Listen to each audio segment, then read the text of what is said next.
সাতক্ষীরায় বেড়িবাঁধের ভাঙন আতঙ্কে নির্ঘুম রাত পার করছেন নদীপাড়ের শত শত পরিবার। এ নিয়ে আরও জানাতে সাতক্ষীরা থেকে যুক্ত হচ্ছেন সহকর্মী আবুল কাশেম। কাশেম, কতগুলি বেড়িবাঁধ এরকম ভাঙনের কবলে রয়েছে, বিস্তারিত জানাবেন। কি ধরনের ব্যবস্থা এখন পর্যন্ত নেওয়া হয়েছে? দেখুন, আসলে সাতক্ষীরায় 802 কিলোমিটার নদী রয়েছে, নদীর বেড়িবাঁধ রয়েছে। এই নদীর বেড়িবাঁধগুলো কিন্তু নির্মিত হচ্ছে 60-এর দশকে। তো এই 802 কিলোমিটার বেড়িবাঁধের মধ্যে কমপক্ষে 40টি পয়েন্ট ঝুঁকিপূর্ণ।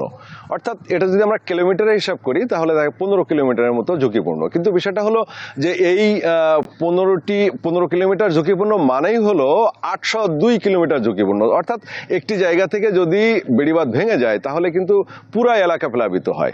সুতরাং এই যে 40টা পয়েন্ট ঝুঁকিপূর্ণ, এ বিষয়ে আমরা কথা বলেছিলাম পানি উন্নয়ন বোর্ডের কর্মকর্তাদের সঙ্গে। তারা যেমনটা আমাদেরকে বলছিলেন যে এই 40টার মধ্যে 10টি পয়েন্টে কাজ চলমান রয়েছে। আপনি জানেন যে আসলে কাজ চলমান বলতে যে জিনিসটা স্থানীয়দের দাবি সেটি হলো যে টেকসই বেড়িবাঁধ।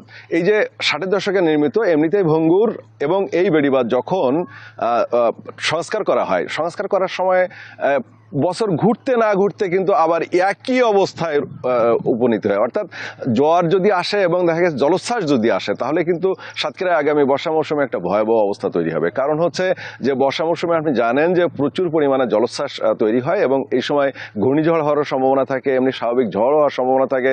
সুতরাং এই জলোচ্ছ্বাসে যদি এই সমস্ত বেড়িবাঁধগুলো ভেঙে যায় তাহলে ওই এলাকা পুরা প্লাবিত হয়। আপনি জানেন যে সাতক্ষীরা মূলত নির্ভর করে ঘেরের উপরে। সেখানে বাগদা চাষ হয় এবং সারা বাংলাদেশের মধ্যে সাতক্ষীরা হচ্ছে দ্বিতীয় বৃহত্তম বাগদা উৎপাদনকারী জেলা। এবং বিশেষ করে উপকূলীয় এলাকায় তাদের প্রধান আয়ের উৎস কিন্তু মানুষের বাগদা চাষ। সেই বাগদা চাষ ব্যাপকভাবে ক্ষতিগ্রস্ত হয় যখনই বেড়িবাঁধ ভাঙে।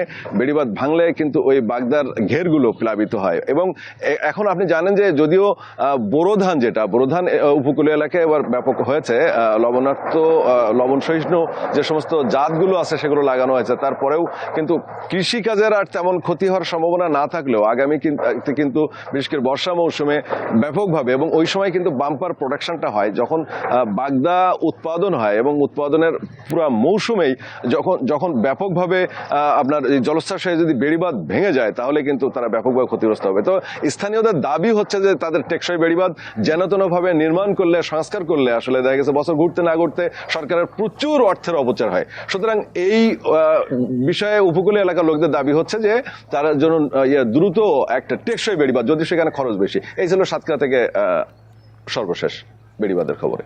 সাতক্ষীরা থেকে জানাচ্ছেন সহকর্মী আবুল কাশেম।